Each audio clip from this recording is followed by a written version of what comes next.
Story time. Oh boy, I got one for you. And I'm doing this video to ask for help. Please forward this out to maybe some legislators, whoever you think may need to hear this. I've been in contact with a lot of people, especially at Nashville, trying to figure out what to do with this situation. I've talked to a lawyer, etc. Long story short, here's where we go. I own a piece of property. I'm in my house right now, and I bought a piece of property right across from me. I'm looking at it. A friend of ours and family moved from Washington to be here, and they were interested in buying this property, developing it, etc. So over the past 8 months or so, we've been working on clearing the land, doing water, power, septic, etc. to get them set up over there so they could do something as far as building or buying, whatever. So I had very little involvement in the septic process, but my friend hired a contractor. This guy showed up. He presented himself as a licensed contractor. He presented himself as a licensed septic installer. Those are two different things. And he also presented himself as a Army veteran.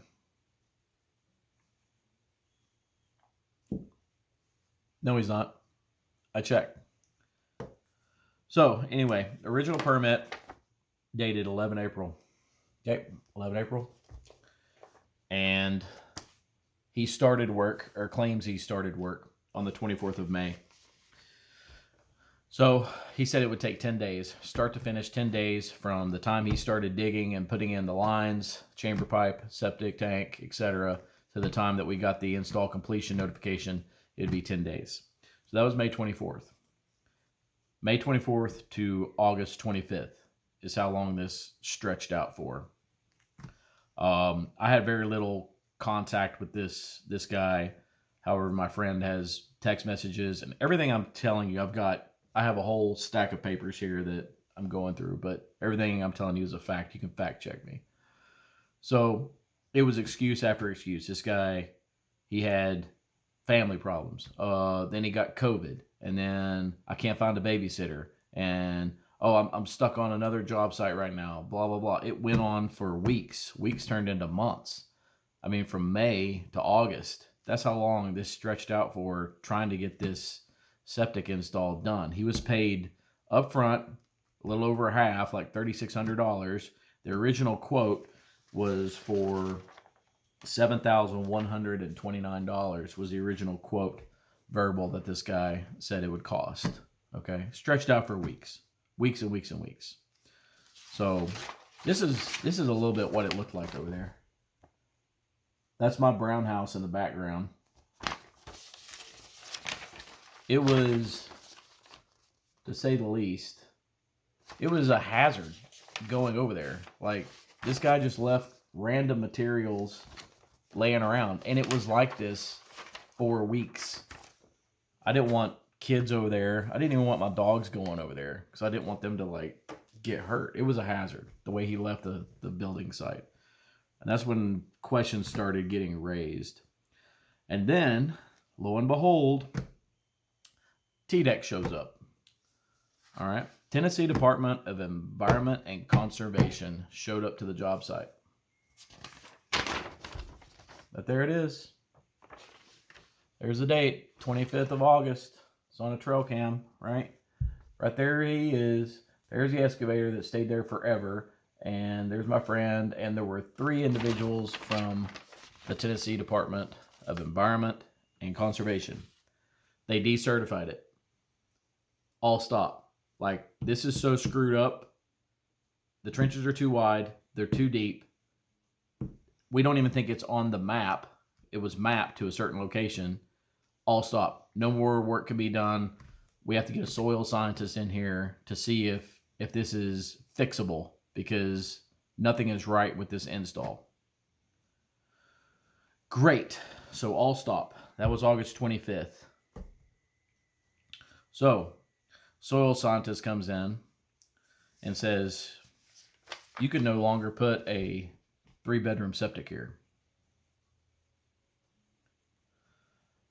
We may be able to fit a 2-bedroom Basically, this guy dug the trenches so wide and far apart that you could no longer fit the linear trench depth for the lines within the property, because they were like more than 12 to 15 feet apart from each other. If he'd have done them right and done them 9 feet, it wouldn't have been a problem. And you could no longer use a chamber pipe system. You're going to have to go to conventional, because these trenches are too wide that won't support the chamber pipe. Huge blow. Huge blow. Now that's degraded the property, decreased the value, and is limiting what we can do over there. Can no longer put a 3-bedroom. And it's not based on bathrooms, it's based on the bedrooms in the house. Can only put a 2-bedroom system over there. Okay. So at this point we were faced with basically bulldozing the site over and filling it in. Because once you disturb soil, you can't like go in and start over. It doesn't work that way. I had no idea. I did a lot of research into this, but like once ground is disturbed and dug, you can't just go in and redo it and dig new lines. It messes with the what they call the MPI rating and the water going through the lines and leaching into the ground like it's supposed to. You can't do it that way. So we were faced with bulldozing it or accepting a 2-bedroom, doing a new permit, and getting somebody else to come in and fix it. We decided to fix it, because at this point, what else are we going to do with it? If we bulldoze it, we would never be able to build over there, because this site where the septic was placed and picked was like one of the only 2 sites that you could actually have a septic system on the whole almost 4 acres. So anyway, second permit. We got a second permit dated 11 September. All right. We hired a contractor, and I can't say enough about these guys. Sprout Construction out of Signal Mountain. Talked with them over the phone, sent them pictures, told them about the problem. They had worked with problem installs before. They came in and fixed this and installed it in less than 2 days. Actually, it was probably closer to like 10 to 12 hours from the time you guys unloaded your equipment and drove over here and started working. You probably worked 10 to 12 hours. You got it done in 2 days. Fixed, pulled all the old stuff out, fixed and recertified in 2 days. So thank you guys very much. Sprout Construction out of Signal Mountain. You guys were awesome to work with. Licensed, insured, the whole works. Everything that you were supposed to be. Certificate of completion received 15 September for completion of subsurface sewage disposal system. Bam! Done. Whew. Long way. Long time waiting. Long time waiting. Oh, we're not done. No. This is just the beginning now. So, 8 October, get a certified letter in the mail. My friend does. Addressed to him. Notice of lien. It's in his name, but has my property address listed on it. That's wrong, in case you're not following. It's wrong. What? Notice of lien. Well, what's he claiming here? He's claiming that we owe him $11,578.28. It's stamped by the Register of Deeds, so it's legit. He says, setbacks encountered. The soil map obtained from the soil scientist proved to be incorrect. Plans revised by TDEC twice. He's blaming TDEC and the soil scientist for him not doing his job and completing this in a timely manner. He's blaming TDEC. Okay, well, let's see what TDEC has to say. Because I got 3 statements from TDEC. From everybody that was out here, they did field reports documenting how bad this situation was.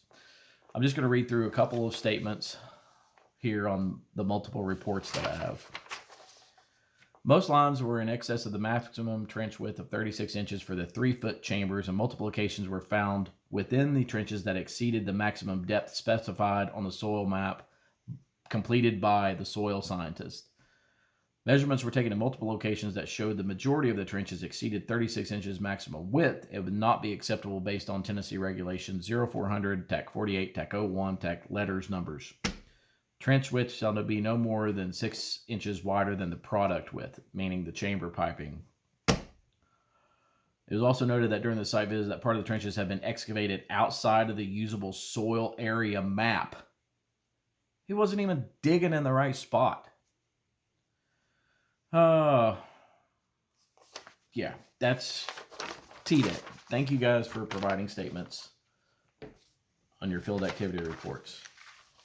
Soil scientist. What does a soil scientist say? Upon arriving to the site, I found that the installer, known to me as had dug the lines deeper, wider than I had approved to be in accordance with the original permit dated 11 April. Some of the lines were dug down to 36 inches, 8 inches beyond the depth allowed, and some beyond that depth. It was also discovered by TDEC environmental inspectors that the installer had shifted his lines 20 feet beyond the southern edge of the soil map unit. Luckily, he went towards my property and not the other property or the alley.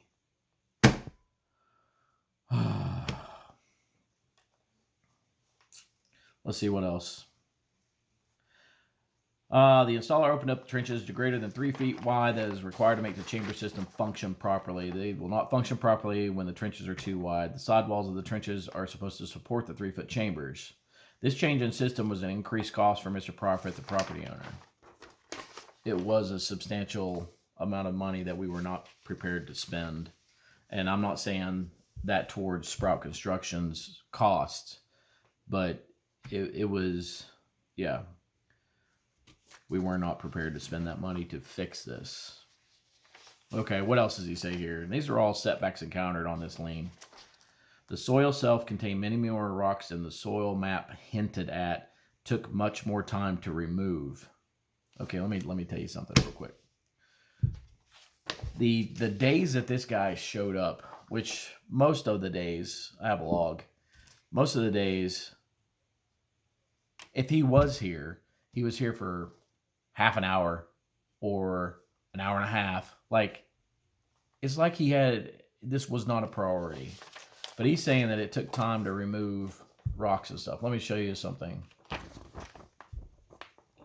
This is my tractor, loader, backhoe. This is me moving rocks before and after, moving stumps, moving some pretty big rocks that were probably in excess of my machine's capability, but we got it done. Before, after, see the rocks. Oh, look, there's his excavator, which sat there for months. Not his excavator, the rental company's. I logged in excess of 25 hours on my machine, moving rocks, moving stumps. And I'm not talking, this wasn't like one day. This was like probably a solid week of work. And if I'm being honest, I was doing this to try and help the situation so that when this guy did show up, he would actually get something done. So I worked to clear rocks out of the way, pull rocks out of the trenches. I did in excess of 25 hours. So that's not true. What does he say next? He says the property owner got mad, fenced in the rented excavator, and refused to allow the rental company, blah, blah, blah, to come and pick up the machine for weeks. What? Let me tell you what did happen. It's towards the end of this, the end of August, there was stuff that came up missing. Now, this is before I had trail cams up, or I shifted my trail cams because we had a vehicle theft attempt. And there was stuff coming up missing or moved around. And I was trying to watch and pay attention to the materials over there, but stuff was coming up missing. So what did we do? We ran a section of chicken wire and a T-post across this main entrance right here that I'm looking at. It's probably 20 feet. The whole left side is a gravel driveway. if he wanted to remove equipment, he could have just drove off that side of the driveway. We did that right there to keep people from pulling in right here and trying to steal stuff, because that's what it seemed like was going on.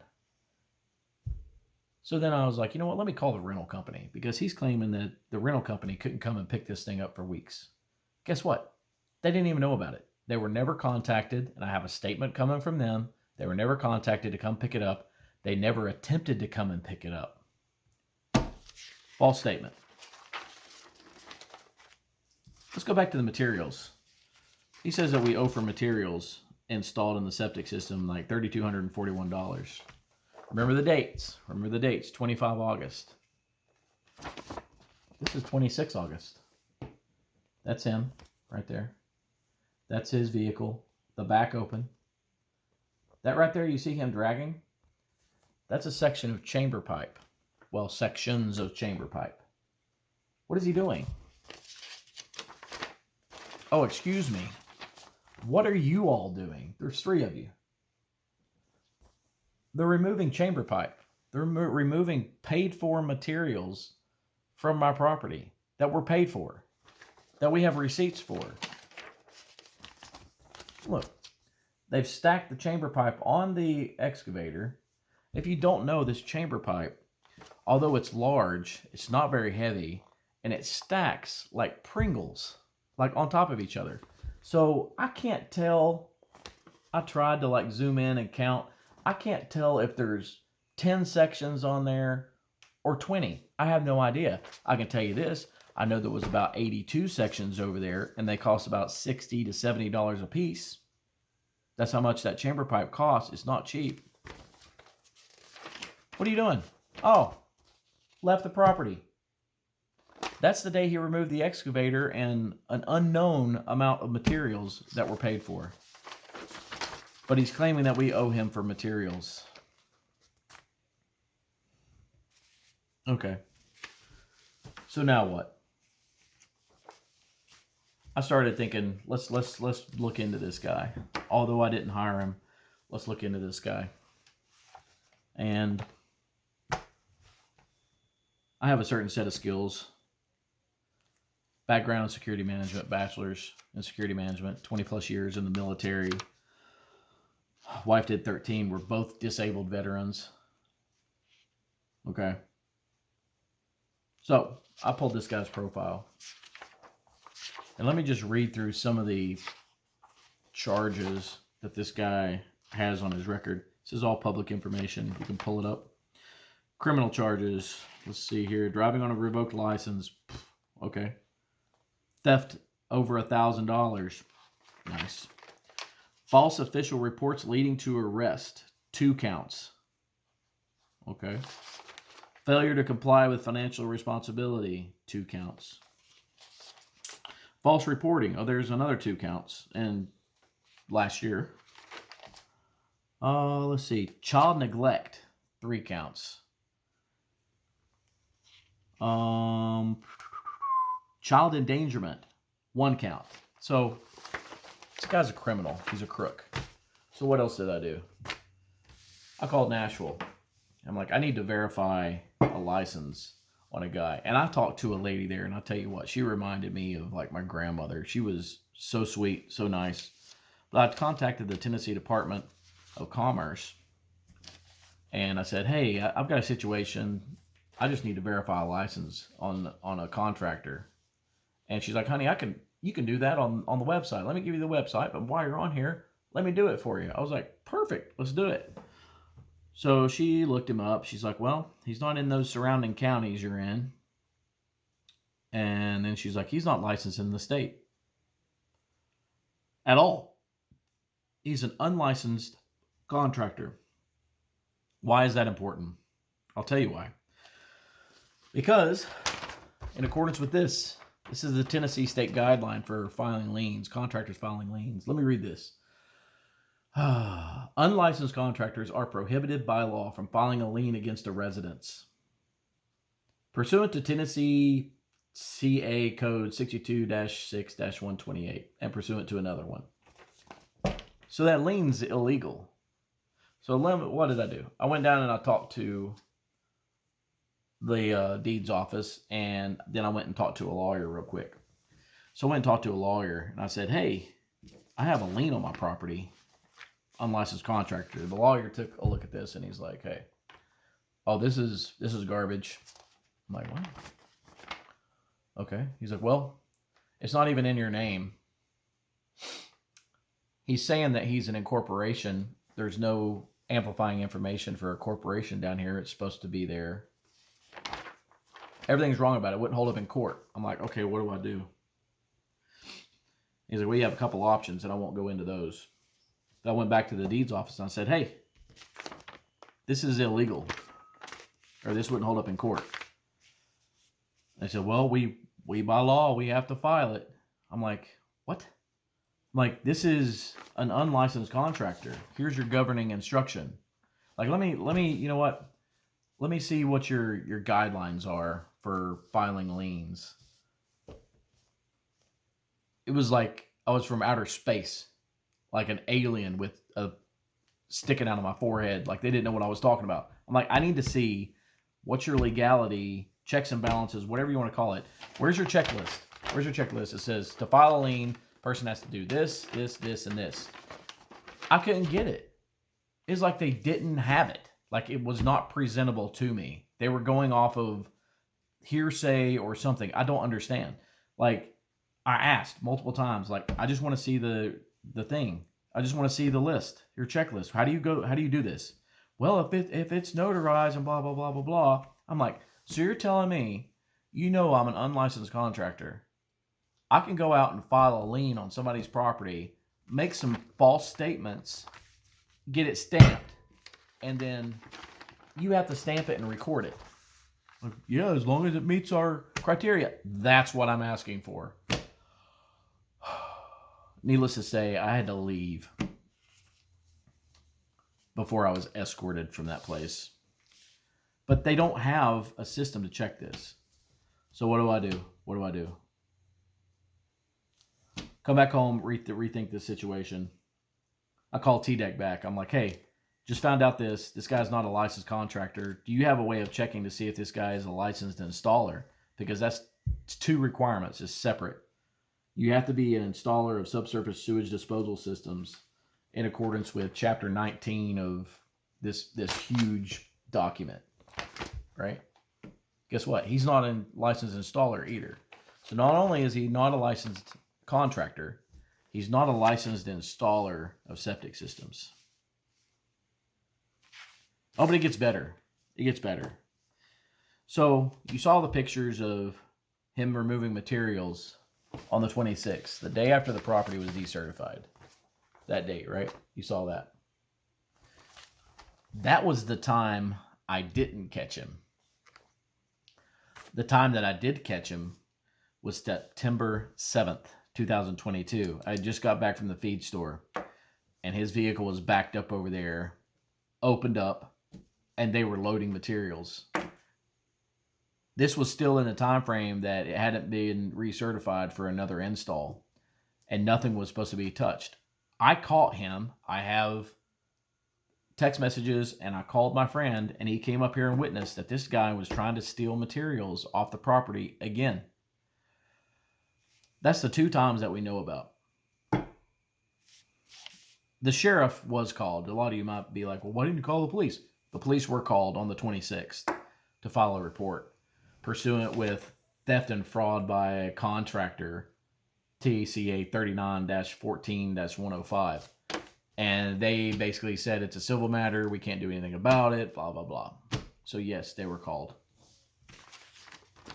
So now what? Lien on my property. Oh, but guess what? There's more than one. There's more than one. He filed one in my friend's name.